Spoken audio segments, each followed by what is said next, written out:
بسم اللہ الرحمن الرحیم وَلِأَبَوَيْهِ لِكُلِّ وَاحِدٍ مِّنْهُمَا السُّدُسُ مِمَّا تَرَكَ إِن كَانَ لَهُ وَلَدٌ، اور میت کے والدین کے لیے لِكُلِّ وَاحِدٍ مِّنْهُمَا السُّدُسُ، ان میں سے ہر ایک کے لیے ایک یعنی چھٹا حصہ ہے، ان كَانَ لَهُ وَلَد، بشرطے کہ میت کے اولاد ہو، فَإِن لَّمْ يَكُن لَّهُ وَلَدٌ، اگر میت کے اولاد نہیں ہے، وَوَرِثَهُ أَبَوَاهُ، اور وارث بنے ہیں اس کے والدین، یعنی صرف والدین ہی وارث ہیں، فَلِأُمِّهِ الثُّلُثُ، تو ماں کے لیے 1/3 ہے، یعنی ایک تہائی حصہ ماں کو ملے گا۔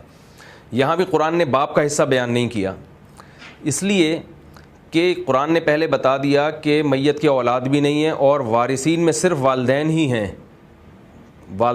تو ماں کو 1/3 ملے گا، تو ظاہر ہے خود بخود پتہ چل گیا کہ والد کو 2/3 ملے گا۔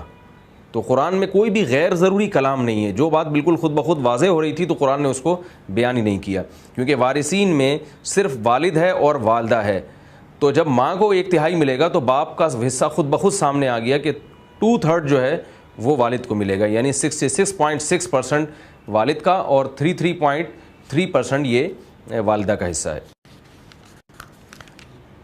فَإِن كَانَ لَهُ إِخْوَةٌ، میں آخر میں انشاءاللہ ان تمام حصوں کو خلاصے کے طور پر بیان کروں گا تاکہ جو حضرات یاد کرنا چاہیں یہ وراثت کے حصص تو ان کو یاد بھی ہو جائیں۔ فَإِن كَانَ لَهُ إِخْوَةٌ، پس اگر میت کے بھائی ہوں، فَلِأُمِّهِ السُّدُسُ، تو ماں کے لیے چھٹا حصہ ہے، یعنی میت کے اولاد نہ ہو صرف بھائی ہوں تو پھر ماں کو چھٹا حصہ ملے گا، یعنی اس سے پتہ چلتا ہے کہ صرف والدین وارث نہیں بن رہے بلکہ میت کے مرنے کے بعد ان کے بھائی بھی موجود ہیں، تو ماں کو چھٹا حصہ ملے گا، من بعد وصیت، اس وصیت کے بعد، یوسی بہا، کہ جس کی مرنے والے نے وصیت کی ہو، یعنی 1/3 میں سے پہلے وصیت نکالی جائے گی، اس کے بعد جو کچھ بچے گا اس بچے ہوئے میں سے میت کی جو والدہ ہے اس کو چھٹا حصہ ملے گا۔ او دین، یا قرض کے بعد، یعنی میت پہ اگر کوئی قرضہ ہو تو وہ قرضہ بھی پہلے مائنس کیا جائے گا، وصیت بھی مائنس کی جائے گی، اور پھر جو بچے گا اس میں میت کی اگر بھائی موجود ہیں تو میت کے بھائیوں کو کیا ملے گا، یہاں قرآن یہ نہیں بتا رہا، بھائیوں کی موجودگی میں میت کی ماں کو چھٹا حصہ ملے گا، اور باپ کو کتنا ملے گا وہ خود بخود واضح ہو گیا کہ جتنا بچے گا وہ والد کو ملے گا، کیونکہ والد کے ہوتے ہوئے میت کے جو بھائی ہیں وہ وارث نہیں بنتے، بھائیوں کی موجودگی میں ماں کا حصہ تو کم ہوگا لیکن بھائیوں کا حصہ اس میں جب تک باپ موجود ہے تو بھائیوں کو حصہ نہیں ملے گا، اگر باپ موجود نہ ہو تو پھر بھائیوں کو حصہ دیا جاتا ہے۔ آباؤکم و ابناؤکم، فرمایا تمہارے جو باپ دادا ہیں یا یعنی والدین ہیں، ابناؤکم، اور تمہاری جو اولادیں ہیں، لا تدرون ایہم اقرب لکم نفعا، تم نہیں جانتے ان میں تمہارے نفع کے کون زیادہ قریب ہے، یعنی ایک اشکال کا جواب دیا جا رہا ہے۔ بسا اوقات انسان یہ چاہتا ہے کہ فلاں کو زیادہ ملے فلاں کو کم ملے، یہ اللہ نے تو سب کو برابر دے دیا حصہ اور ماں کو ایک چھٹا حصہ دے دیا، اور بعض صورتوں میں 1/3 دے دیا، حالانکہ ہمارا دل چاہ رہا ہے کہ ماں کو 2/3 ملے، تو یہ اب آپ کی کسی کی بھی خواہش ہو سکتی ہے کہ فلاں بیٹے کو زیادہ فلاں کو کم، تو اللہ فرماتے ہیں کہ تم نہیں جانتے کہ تمہارے آباء و اجداد میں اور تمہاری اولادوں میں کون تمہارے لیے زیادہ نفع کا ذریعہ بن سکتا تھا۔ اول نظر میں بعض دفعہ یہ لگتا ہے یہ زیادہ کام کا بیٹا ہے، اس کو زیادہ ملنا چاہیے، یہ میرے نفع میں یعنی یہ میرے لیے نفع بخش کم ہے، اس کو کم ملنا چاہیے، تو اللہ فرماتے ہیں یہ فیصلہ تم نہیں کر سکتے، اللہ تعالیٰ کو معلوم ہے کون زیادہ تمہارے نفع کے قریب کون کم قریب، لہذا اللہ نے جو حصے بیان کر دیے اس میں تبدیلی کی کوشش مت کرو۔ فریضۃ من اللہ، اور یہ اللہ کی طرف سے فریضہ ہے، یعنی اس جیسے نماز فرض ہے، روزہ فرض ہے، تو وراثت کے حصے بھی یہ کوئی مشورے کے طور پر اللہ تمہیں نہیں دے رہا کہ ہمارا مشورہ ہے کہ والدہ کو 1/3 دے دیا کرو اور ابا کو 2/3 دے دیا کرو اور بیٹے کو بیٹی کی نسبت دگنا دے دیا کرو، تو یہ مشورہ نہیں ہے، فریضۃ من اللہ، یہ اللہ کی طرف سے قانون ہے۔ ان اللہ کان علیما حکیما، بے شک اللہ خوب جاننے والا اور حکمت والا ہے، یعنی اللہ کو پتہ ہے کہ کس کو کیا حصہ ملنا چاہیے اور حکمت بھی ہے، تو وراثت کے جو قوانین اللہ نے تمہیں دیے ہیں وہ حکمت پر مبنی ہیں، اس میں تمہارا فائدہ ہے، تمہارا نقصان نہیں ہے۔ وَلَكُمْ نِصْفُ مَا تَرَكَ أَزْوَاجُكُمْ، اور تمہارے لیے نصف ہے اس مال کا جو تمہاری بیویاں چھوڑ کر جائیں، بیوی کی جب موت واقع ہوتی ہے تو بیوی کی وراثت میں شوہر کا آدھا حصہ ہوتا ہے، یعنی بیوی کی کل جائیداد میں سے بیوی کے مرنے کے بعد شوہر کو آدھی جائیداد دی جائے گی، إِن لَمْ يَكُن لَهُنَّ وَلَدٌ، بشرطے کہ اس بیوی کے اولاد نہ ہو، چاہے اسی شوہر سے ہو یا کسی پہلے شوہر سے ہو، اگر اس عورت کے بطن سے کوئی اولاد ہوئی ہے تو پھر اس کا حصہ کیا ہے وہ آگے آ رہا ہے۔ فَإِن كَانَ لَهُنَّ وَلَدٌ، اگر اس عورت کے کوئی اولاد بھی ہے چاہے اسی شوہر سے ہو یا پہلے کسی شوہر سے ہو، فَلَكُمُ الرُّبُعُ مِمَّا تَرَكْنَا، تو اللہ فرماتے جو کچھ وہ چھوڑ کر جائیں گی اس میں تمہیں 1/4 ملے گا، یعنی 25% تمہیں دیا جائے گا. من بعد وصیت، اس وصیت کو نکالنے کے بعد، یوسین بہا، جو وصیتیں تمہاری بیویاں کر کے جائیں. یعنی بیوی نے کوئی وصیت کی تھی کہ میرا فلاں مال فلاں کو دے دیا جائے، تو 1/3 میں اس وصیت کو نافذ کیا جائے گا. او دین، یا قرضہ، دین قرضے کو کہتے ہیں، وہ قرضے بھی مائنس کیے جائیں گے. قرضے اور وصیت مائنس کرنے کے بعد جو کچھ بچے گا اس میں سے تمہیں 1/4 دیا جائے گا اگر تمہاری بیوی کے اولاد ہے. اگر اولاد نہیں ہے تو تمہیں بیوی کے ٹوٹل وراثت کا آدھا حصہ، آدھی جائیداد دی جائے گی. یہاں قرآن نے 2 چیزیں بیان کی ہیں کہ وصیت مائنس کی جائے گی وراثت میں سے اور قرضہ. لیکن فقہا ایک اور چیز کو اب بیان کرتے ہیں جو اجماع سے ثابت ہے، وہ یہ کہ میت کی جو تجہیز و تکفین ہے اس کا خرچہ بھی میت ہی کے مال میں سے مائنس کیا جائے گا. اور فقہا نے اس کو دین پر قیاس کیا ہے، قرضے پر، کیونکہ قرضہ میت ایک بوجھ ہے میت کے اوپر، تو ہر شخص کے مال میں سے پہلے اس کے بوجھ کو دور کیا جائے گا، پھر وراثت جاری ہوگی.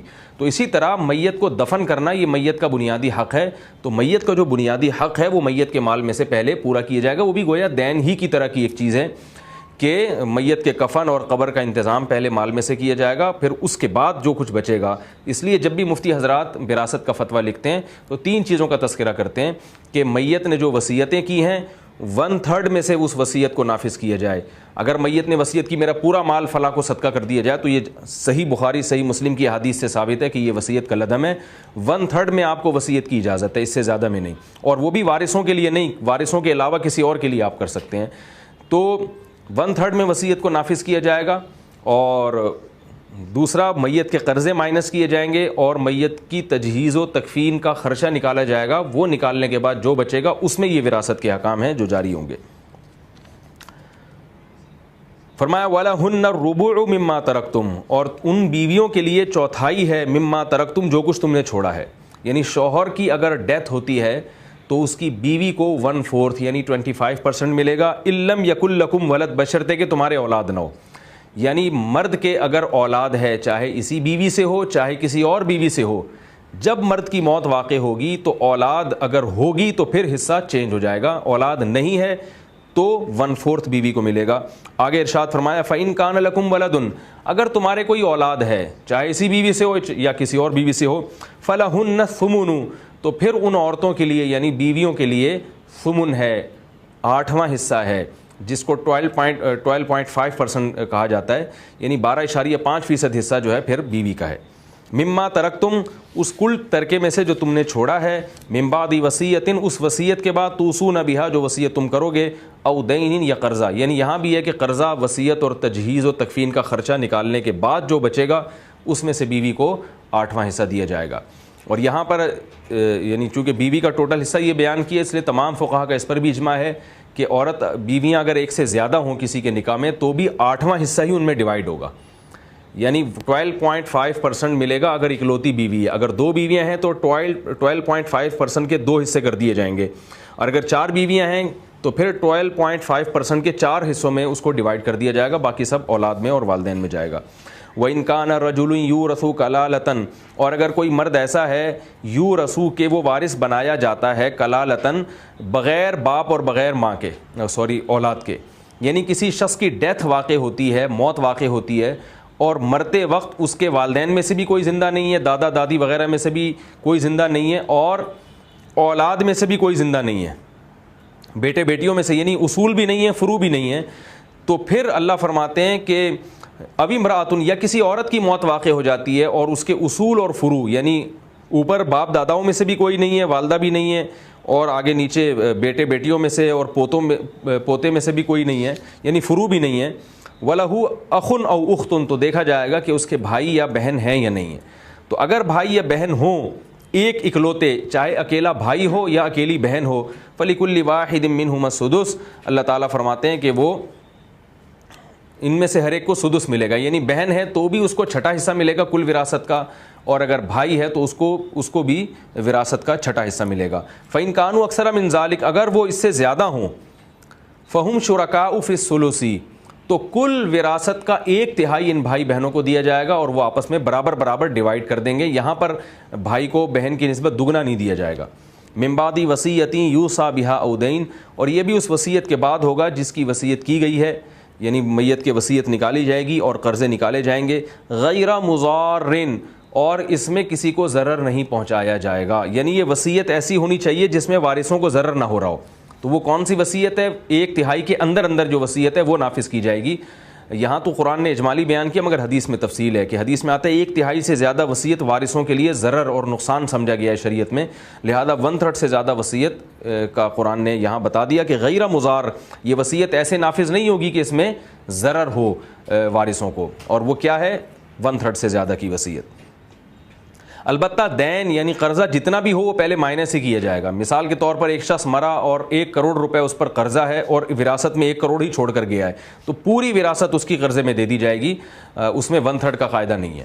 اور اگر اس کے برعکس ہوا کہ ایک شخص کا انتقال ہوا، اس کی وراثت تو 1 کروڑ ہے مگر اس پہ قرضہ 1.5 کروڑ کا ہے، تو یہ خوب سمجھ لیں کہ 1 کروڑ تو اس کے قرضہ ادا کیا جائے گا، باقی 50 لاکھ روپے وہ وارثوں سے نہیں لیے جائیں گے، کیونکہ ہر شخص قرضہ اپنے مال کی ادائیگی سے وہ اس کا پابند ہے کہ دے، دوسرے کی مال کی ادائیگی سے اور وارثوں کے مال کی ادائیگی سے اس کا قرضہ ادا نہیں کیا جائے گا. بس وہ دین رہ گیا، اس کے ذمے قرض رہ گیا جو قیامت میں اللہ تعالیٰ اس سے وصول کریں گے. فرمایا وصیۃ من اللہ، اللہ کی طرف سے وصیت ہے. واللہ علیم حلیم، اللہ خوب جاننے والے اور بردبار ہیں. بردبار کا مطلب کیا ہے کہ جاننے والے کا تو مطلب بالکل واضح ہے کہ اللہ نے سب کچھ جانتے ہیں، تو اس علم کے مطابق اللہ تعالیٰ نے تمہیں احکام دیے. بھئی یہ یہاں پر کچھ میرے خیال ریکارڈنگ میں کچھ گڑبڑ ہو رہی ہے، کچھ میسج آ رہا ہے سامنے، بیٹری لو کا یا کیا کا.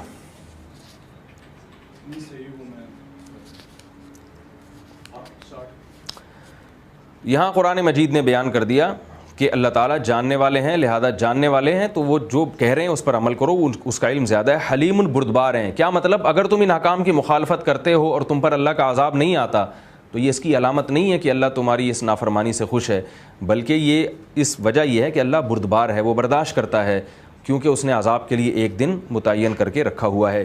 تلک حدود اللہ، فرمایا یہ اللہ کی حدود ہیں. وَمَن يُطِعِ اللَّهَ وَرَسُولَهُ، جو اللہ اس کے رسول کی اطاعت کرتا ہے، يُدْخِلْهُ جَنَّاتٍ تَجْرِي مِن تَحْتِهَا الْأَنْهَارُ، اللہ اس کو جنتوں میں داخل کرے گا جس کے نیچے نہریں بہتی ہیں، جس میں وہ ہمیشہ رہیں گے. وَذَلِكَ الْفَوْزُ الْعَظِيمُ، اور یہ بہت بڑی کامیابی ہے. وَمَن يَعْصِ اللَّهَ وَرَسُولَهُ، اور جو اللہ اس کے رسول کی نافرمانی کرتا ہے اور اس کے حدود سے تجاوز کرتا ہے، اللہ اس کو آگ میں داخل کرے گا جس میں وہ ہمیشہ رہے گا اور اس کے لیے ذلت والا عذاب ہے. اس میں صاف بتا دیا کہ وراثت کے حکام نماز روزے کی طرح فرض ہیں، اور اگر تم ان احکام کو فالو کرو گے تو جنت میں داخل ہوگے، ان احکام کی مخالفت کرو گے تو جہنم کی آگ تمہارا مقدر ہے. اس لیے اس کو ہلکا نہ سمجھا جائے، بلکہ اس کو اللہ اس کے رسول کا حکم سمجھ کے بہت احتیاط سے وراثت تقسیم کی جائے. تو اس رکوع میں جو ڈیٹیل تھی میں نے آپ کے سامنے بیان کی. میں ان حصوں کا پہلے تھوڑا سا خلاصہ بیان کرتا ہوں اور اس سے ملنے والے اسباق بیان کرتا ہوں. تو یہ جو قرآن نے جو حصص بیان کیے، اس کا ہم خلاصہ یوں بیان کر سکتے ہیں کہ میت کے اگر والدین بھی ہیں اور اولاد بھی ہے تو پھر میت کے کسی اور وارث کو کوئی بھی حصہ نہیں ملے گا. بلکہ اس سے زیادہ میں آسان یوں بیان کرتا ہوں، میت کا اگر بیٹا موجود ہے تو یاد رکھیں پھر میت کے بیٹے کے موجودگی میں میت کے بھائی بہنوں کا، چچا اور چچا زاد بھائی اور بھتیجوں کا کوئی حصہ نہیں ہوتا اگر بیٹا موجود ہے. اور اگر میت کے بیٹا موجود نہیں ہے تو پھر دیکھیں گے بیٹی ایک ہے یا ایک سے زیادہ ہے. اگر ایک ہے تو کل جائیداد کا نصف حصہ بیٹی لے گی، اور اگر ایک سے زیادہ بیٹیاں ہیں تو کل جائیداد کے 2/3 یعنی 66.6% وہ بیٹیوں میں برابر برابر ڈیوائیڈ ہوگا. باقی کس کو جائے گا؟ باقی والدین کو جائے گا. والدین کا اصول یہ ہے کہ اگر میت کا باپ زندہ ہے، یعنی کسی شخص کی موت واقع اور اس کا باپ موجود ہے، تو بھی بھائی بہنوں میں وراثت بالکل نہیں جاتی، بیٹے میں جائے گی اور باپ میں جائے گی. بیٹا نہیں ہے تو باپ بیٹے کے قائم مقام بن جاتا ہے. یعنی بہنوں کا حصہ نکالنے کے بعد میت کی جو بیٹیاں ہیں، بہنوں سے مراد یعنی میت کی جو بیٹیاں ہیں، ان بیٹیوں کا حصہ نکالنے کے بعد جتنا بھی حصہ بچے گا وہ والدین میں ڈیوائیڈ ہو جائے گا. اور والدین میں ڈیوائیڈ کرنے کا اصول اللہ نے بیان کیا کہ میت کی اگر بہن اور بھائی موجود ہیں تو والدہ کو 6واں حصہ ملے گا، باقی سارا باپ کو ملے گا. اور اگر میت کے بھائی بہن موجود نہیں ہیں اور اولاد بھی نہیں ہے تو پھر والدہ کو 1/3 اور والد کو، میت کے جو والد ہیں ان کو 2/3 حصہ ملے گا. آپ اگر اس میں کنفیوز ہو رہے ہیں، جو کہ ہوتے ہیں لوگ وراثت کے مسائل میں، کیونکہ جمع تفریق کی باتیں 1/3 2/3، تو اس کا اصول یہ ہے کہ کبھی بھی کہیں ایسا ہو تو آپ یعنی کسی دارالفتہ سے بہرحال آپ کو رابطہ کرنا پڑے گا، خود سے آپ فیصلہ نہیں کر سکتے. لیکن سرسری طور پر میں نے آپ کے سامنے احکام بیان کر دیے کہ بیٹے کو کتنا ملے گا، بیٹیوں کی نسبت دگنا ملے گا. یعنی وراثت کی اصطلاح میں کہا جاتا ہے کہ جو میت کے وارثین ہیں نا ان کی دو قسمیں ہیں، ایک کو ذوی الفروض کہا جاتا ہے حصوں والے، اور ایک کو عصبہ کہا جاتا ہے. ذوی الفروض کا مطلب یہ ہوتا ہے کچھ حصے قرآن نے متعین کر دیے ہیں. جیسے قرآن نے اس پورے رکوع میں ہم نے بتایا کہ کسی کو 1/3 مل رہا ہے، کسی کو 2/3 مل رہا ہے، اور کسی کو سدس مل رہا ہے، اور کسی صورت میں ربع یعنی چوتھائی حصہ مل رہا ہے، اور بعض صورتوں میں 8واں حصہ مل رہا ہے. تو اگر ہم ان میں نسبت دیکھتے ہیں تو سدس یعنی چھٹا حصہ، یہ ڈیوائڈ یعنی اس کو ڈبل کریں تو ثلث بنتا ہے یعنی تہائی بن جاتا ہے، اور تہائی کو ڈبل کریں تو 2/3 بن جاتا ہے یعنی 66% بن جاتا ہے. دوسری طرف ہم دیکھتے ہیں کہ قرآن نے بیان کیا چوتھائی حصہ اور 8واں حصہ. چوتھائی حصہ اور یہ جو سدس ثلث اور 2 ثلث ہے ان میں آپس میں مناسبت نہیں ہے. یعنی 1/4 بالکل ایک الگ کیٹیگری میں آتا ہے اور 1/3 بالکل ایک الگ کیٹیگری میں آتا ہے. یعنی ہم اگر 1/3 یعنی 33% کو ڈبل کریں گے تو 66% بن جائے گا، 2/3 بن جائے گا. ربع یعنی 25% سے اس کا کوئی لنک ہی نہیں ہے. تو اس لیے بیان کیا جاتا ہے کہ قرآن نے جو حصے بیان کیے ان کی 2 قسمیں ہیں. ایک قسم کیا ہے؟ ثلث، ثلثان اور سدس، یعنی 33% کا نصف اور 33% اور 66%. یہ ایک کیٹیگری کے حصے ہیں جو جن کو ڈیوائڈ کرنا آپس میں بہت آسان ہے. اور دوسرا کیٹیگری کیا ہے جس میں قرآن کہہ رہا ہے کہ جیسے بیوی کا حصہ قرآن نے بیان کیا چوتھائی حصہ یا 8واں حصہ، اور شوہر کا حصہ قرآن نے بیان کیا آدھا. تو آدھا 50% کو کہتے ہیں، 1/4 25% کو کہتے ہیں، اور 8واں حصہ 25 کا بھی آدھا ہو جائے گا. تو یہ 2 طائفے ہیں، سدس، ثلث اور ثلثان، اور دوسرے طائفے کو کہا جاتا ہے کہ نصف، ربع اور ثمن. تو یہ حصے قرآن نے کن کے بیان کیے ہیں یہ سمجھنے کا ہے. قرآن نے بیان کیا کہ والدہ کا حصہ بھی ہے، کبھی سدس ہو رہا ہے کبھی ثلث ہو رہا ہے. بیٹیوں کا حصہ ہے، کبھی ثلث آ رہا ہے کبھی 2 ثلث آ رہا ہے. اور بیوی کا حصہ ہے، کبھی ربع ہے کبھی ثمن ہے. اور شوہر کا حصہ ہے، کبھی وہ حصہ نصف جا رہا ہے اور کبھی ربع میں آ رہا ہے یعنی 50% کبھی 25%، جس کی تفصیل میں بیان کر چکا ہوں. تو جن کو یہ متعین حصے ملتے ہیں ان کو وراثت کی اصطلاح میں ذوی الفروض کہا جاتا ہے، فرض والے یعنی متعین حصے والے. تو اور عصبہ ان کو کہا جاتا ہے کہ ان کا حصہ نکالنے کے بعد جو بچے گا وہ جس وارث کو دیا جائے گا اس کو عصبہ کہتے ہیں. وہ بیٹا ہوتا ہے اور باپ ہوتا ہے. تو بیوی کا حصہ نکالنے کے بعد جو بچے گا وہ کہاں جائے گا؟ بیٹوں میں اور بیٹیوں میں. تو بیٹے اور بیٹیوں کا اس صورت میں کوئی حصہ متعین نہیں ہے، بلکہ اس صورت میں بیوی کا حصہ متعین ہے. تو اس صورت میں ہم کہیں گے بیوی ذوی الفروض میں سے ہے اور بیٹے جو ہیں وہ عصبات. یہاں یعنی اس صورت میں بیٹے اور بیٹیاں دونوں عصبات میں سے ہیں. تو بہرحال یہ ایک باقاعدہ فن ہے. میں اب اتنی جلدی آپ کو پورا یہ فن تو نہیں سکھا سکتا، اس کے لیے باقاعدہ کورسز ہوتے ہیں. اگر کوئی حضرات اس میں دلچسپی لینا چاہے تو وراثت میں علماء کی طرف سے مختلف قسم کے کورسز ہوتے رہتے ہیں، اس میں باقاعدہ عملی پریکٹس کروائی جاتی ہے. اسی وجہ سے کہا جاتا ہے کہ کوئی بھی انتقال کر جائے تو باقاعدہ کسی ماہر مفتی سے مسئلہ پوچھا جائے، کیونکہ تھیوری سے پورے طور پر کوئی بھی علم آپ کو حاصل نہیں ہوتا جب تک کہ اس کی عملی طور پر پریکٹس کی جائے. مدارس میں 4 6 مہینہ باقاعدہ وراثت کے احکام کی پریکٹس کروائی جاتی ہے. اور وراثت کے جو مسائل ہیں وہ اتنے اہم ہیں کہ رسول اللہ صلی اللہ علیہ وسلم نے ارشاد فرمایا علم الفرائض فانی مقبوض. نبی صلی اللہ علیہ وسلم نے صحابہ کو فرمایا کہ مجھ سے وراثت کے مسائل اچھی طرح سے سیکھ لو، اس لیے کہ میں دنیا سے جانے والا ہوں. اور یہ بھی آپ صلی اللہ علیہ وسلم نے فرمایا قرب قیامت میں جو علم سب سے پہلے آسمانوں پہ اٹھایا جائے گا وہ وراثت کا علم ہوگا. وراثت کے مسائل بتانے والا کوئی بھی عالم لوگوں کو نظر نہیں آئے گا. تو آج بھی دینی مدارس کے طلبہ اور علماء اور جو مفتیان کرام ہیں وہی ان مسائل میں پورے طور پر دسترس حاصل کرتے ہیں، لہذا جب کوئی ضرورت پڑے تو ان سے مسائل پوچھے جائیں. اس کا خلاصہ میں نے مختصر انداز میں آپ کے سامنے بیان کر دیا. ان احکام میں یعنی اس رکوع میں ہمیں اسباق کیا ملتے ہیں؟ پہلا سبق تو جو میں نے رکوع کی شروع میں آپ کو بتایا تھا کہ اللہ نے وراثت کے حکام کو وصیت سے تعبیر کیا ہے. وصیت کہتے ہیں انتہائی اہم حکم. دوسری بات ہمیں یہ بھی پتہ چلتی ہے کہ اللہ نے بار بار بتایا کہ دین اور وصیت نکالنے کے بعد جتنا بچے گا اس میں وراثت جاری ہوگی. تو پتہ یہ چلا کہ یہ جو میت کے مال میں سے صدقات و خیرات کرنا شروع کر دیتے ہیں لوگ، یہ بالکل حرام ہے، بالکل ناجائز ہے۔ وراثت پوری ڈیوائیڈ کر دی جائے، پھر جس کے حصے میں جو آئے وہ اپنی خوشی سے کوئی صدقہ کرنا چاہے تو کر سکتا ہے۔ اللہ نے میت کے مال میں صدقات و خیرات کا کہیں بھی تذکرہ نہیں کیا، بلکہ وراثت کا تذکرہ کیا ہے۔ تو میت کی وصیت اور قرضہ نکالنے کے بعد اور تجہیز و تکفین کا خرچہ نکالنے کے بعد وراثت کو ڈیوائیڈ کیا جائے گا۔ اسے دیگیں پکا پکا کے لوگوں میں تقسیم کرنا، اور اس مکان کی تعمیر میں ایسا بھی ہوتا ہے ہمارے معاشرے میں، ابا کا انتقال ہو گیا تو جناب وہ مشترکہ پیسوں سے ایک بھائی جو ہے نا اس کو اپنے قبضے میں لے کے ڈبل منزلہ بنا رہا ہے، کوئی پلاٹ خرید رہا ہے، یہ کر رہا ہے، وہ کر رہا ہے، تو اور وہ دعویٰ یہ کرتا ہے میں سب کے مفاد میں یہ کام کر رہا ہوں، تو یہ بالکل جائز نہیں ہے۔ اس میں بسا اوقات ایسا ہوتا ہے کسی کی رضا ہوتی ہے، کسی کی نہیں ہوتی، اور بعض دفعہ رضا ہوتی بھی ہے تو پھر اس کو بعد میں جب تقسیم کرتے ہیں تو پھر بڑے جھگڑے ہوتے ہیں۔ جو جس نے خرچ کیا ہوتا ہے وہ یہ دعویٰ کرتا ہے کہ یہ تو میں نے اپنے پیسوں سے بنایا ہے، اور یا میں نے مشترکہ مال سے بنایا ہے، لیکن میں اب اس کو جو ہے وہ اس کو سب کے حصوں میں سے اس کو منحا کیا جائے گا۔ بعض وارثین کہہ رہے ہوتے ہیں نہیں آپ نے ہم سے اس وقت پوچھا نہیں تھا، ہم دیکھ تو رہے تھے مگر یہ ہمارا دیکھنا اس کی اجازت نہیں تھی، ہم خوشی سے راضی ہیں۔ تو بڑے جھگڑے ہوتے ہیں اس پر۔ اس لیے جو قرآن کا بیان کردہ طریقہ ہے اسی کو اختیار کرنا چاہیے کہ جب انتقال ہو تو قرآن کے بیان کردہ حصص کے مطابق وراثت کو تمیز سے تقسیم کر دیا جائے تاکہ اس آخرت والے عذاب سے ہم بچ سکیں۔ یہاں اللہ تعالیٰ نے وراثت کے جو ہمیں احکام دیے اس میں دو چیزوں کو ملحوظ رکھا ہے، اگر آپ اس رکوع میں غور کرتے ہیں۔ ایک یہ کہ میت کے رشتوں میں یہ دیکھا ہے کہ کس کا رشتہ طاقتور ہے اور کس کا رشتہ قریبی ہے۔ تو اسلام میں جو وراثت تقسیم کی جاتی ہے قربت اور قوت کی بنیاد پر۔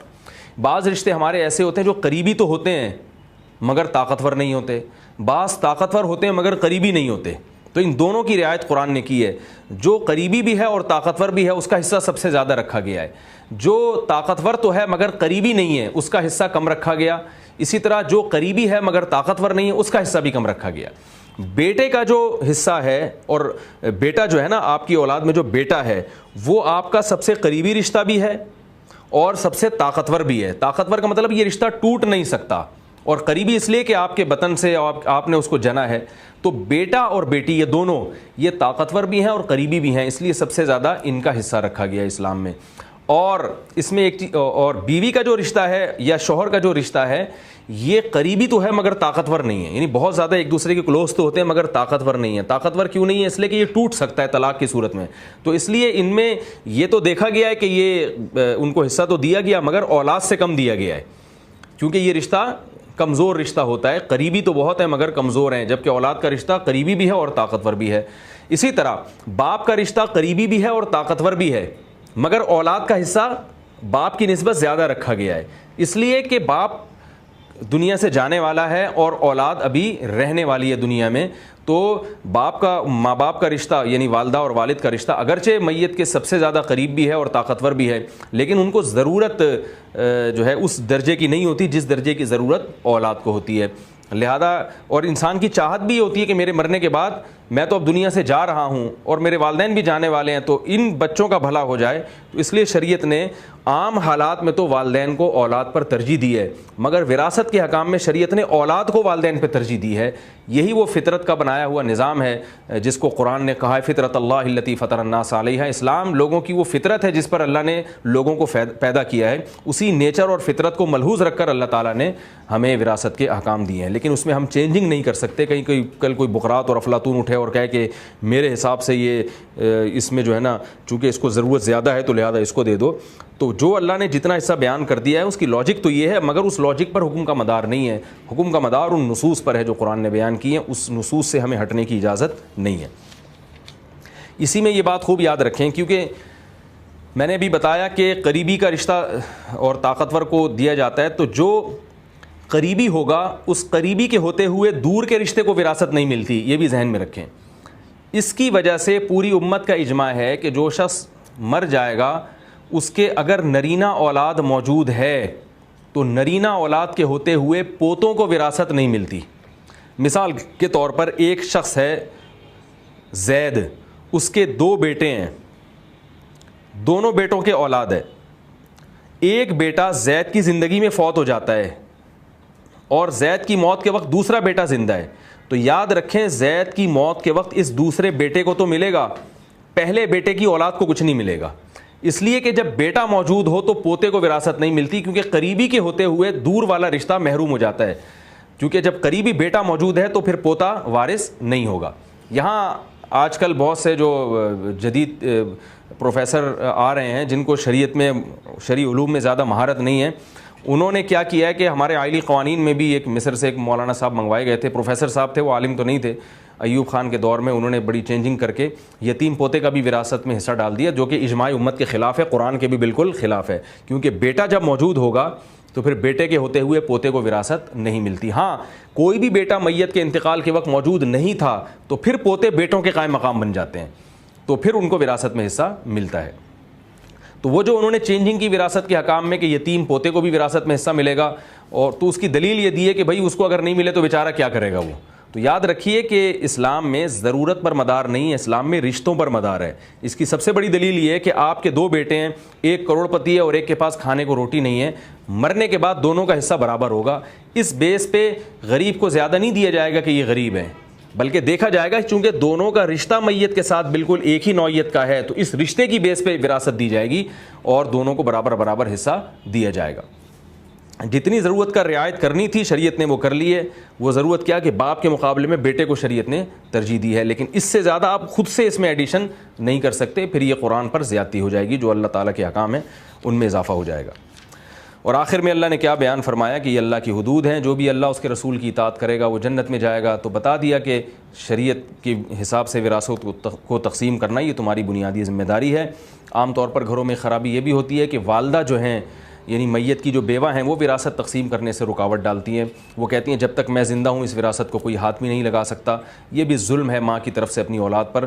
جب اللہ نے بیان کر دیا ماں کا 8واں حصہ ہے یعنی بیوہ کا 8واں حصہ ہے، تو ماں کو چاہیے کہ وہ صرف اپنے حصے کا مطالبہ کر سکتی ہے، اپنے اولاد کے حصے میں وہ اس پر دعویٰ نہیں کر سکتی وہ، چونکہ اللہ نے بیان کر دیا اولاد کا اتنا ہے۔ میں ایسے کئی گھروں کو جانتا ہوں کہ ماں رکاوٹ بن رہی ہے بیٹی کو حصہ دینے میں، اور وہ کہہ رہی ہے کہ نہیں جب تک میں زندہ ہوں بیٹیوں کو حصہ نہیں ملے گا، اور یہ جو ہے فلاں کو وراثت تقسیم نہیں ہوگی، سب میرے قبضے میں ہوگا، اور پھر وہ اپنی مرضی سے جس کو چاہتی ہیں دیتی رہتی ہیں۔ ایسے بھی کیسز ہمارے سامنے آئے ہیں کہ ماں نے وراثت پر قبضہ کر کے ایک بیٹے کی تعلیم پر پوری وراثت اڑا دی کہ میں اس بیٹے کو ترقی کرتا ہوا دیکھنا چاہتی ہوں، اور بیٹیاں بالکل رل گئیں۔ یا بعض دفعہ برعکس ہوا کہ بیٹی کی تعلیم پر سب کچھ اڑا دیا، اور دوسرا جو بیٹا ہے وہ بیچارہ کف افسوس مل رہا ہے اور وہ کہہ رہا ہے میں ماں سے کیسے جھگڑا کروں۔ تو یہ ماں کی طرف سے ظلم ہے، زیادتی ہے۔ اسلام میں ماں کو اس کی قطعی اجازت نہیں ہے۔ ماں کا جتنا حصہ بنتا ہے وہ بس اس پہ کیس کر سکتی ہے، اس پہ دعویٰ کر سکتی ہے۔ جو بیٹے اور بیٹیوں کا حصہ ہے ماں کو چاہیے کہ وہ ان بیٹے اور بیٹیوں کے حوالے کرے، رکاوٹ نہ بنے۔ اگر رکاوٹ بنے گی تو قیامت کے دن وہ بہت بڑی مجرم ہوگی۔ اور چونکہ اللہ نے آخر میں بیان کر دیا جو اللہ اس کے رسول کی نافرمانی کرتے ہیں اور اللہ کی حدود سے تجاوز کرتے ہیں، اللہ ان کو جہنم کی آگ میں داخل کرے گا جس میں وہ ہمیشہ رہیں گے۔ یہاں قرآن میں ہمیشہ کا تذکرہ ہے، احادیث سے اور قرآن کی دوسری آیات سے پتہ چلتا ہے کہ اگر کوئی نافرمانی کی ہو اور اپنے گناہ کا اعتراف ہو تو بالآخر سزا بھگتنے کے بعد جہنم سے نکل آئیں گے۔ تو یہاں خالدن کا جو لفظ اللہ نے استعمال کیا وہ ہمیشہ کے معنی میں نہیں بلکہ بہت زیادہ طویل عرصے کو بھی خلود سے تعبیر کر دیا جاتا ہے۔ اور اگر اس آیت کو اپنے ظاہر پر رکھا جائے تو پھر صحابہ اور تابعین سے جو تفسیر منقول ہے اس کے مطابق یہ ان لوگوں کے بارے میں ہے جو ایک اپنے یعنی ناحق کو حق سمجھ کے یہ فیصلہ کریں، یعنی وہ کہیں کہ ہمارا حق بنتا ہی نہیں ہے کہ ہم وراثت کو تقسیم کریں، گنہگار نہ سمجھیں اپنے آپ کو۔ تو جو گنہگار سمجھ کے اللہ کی نافرمانی کرے گا وہ تو جہنم میں ایک دن نکل آئے گا سزا کھانے کے بعد، اور جو غلط پہ صحیح کا لیبل لگائے گا اور قرآن کے فیصلے کو ماننے سے انکار کر دے گا وہ پھر کیونکہ وہ اسلام سے چونکہ خارج ہو جائے گا لہذا پھر وہ ہمیشہ ہمیشہ جہنم کی آگ میں جلے گا۔ اللہ تعالی ہمیں اس نافرمانی سے اور اس عذاب سے محفوظ فرمائے۔ سبحانک اللہم و بحمدک، نشہد ان لا الہ الا انت، نستغفرک و نتوب الیک، وما علینا الا البلاغ۔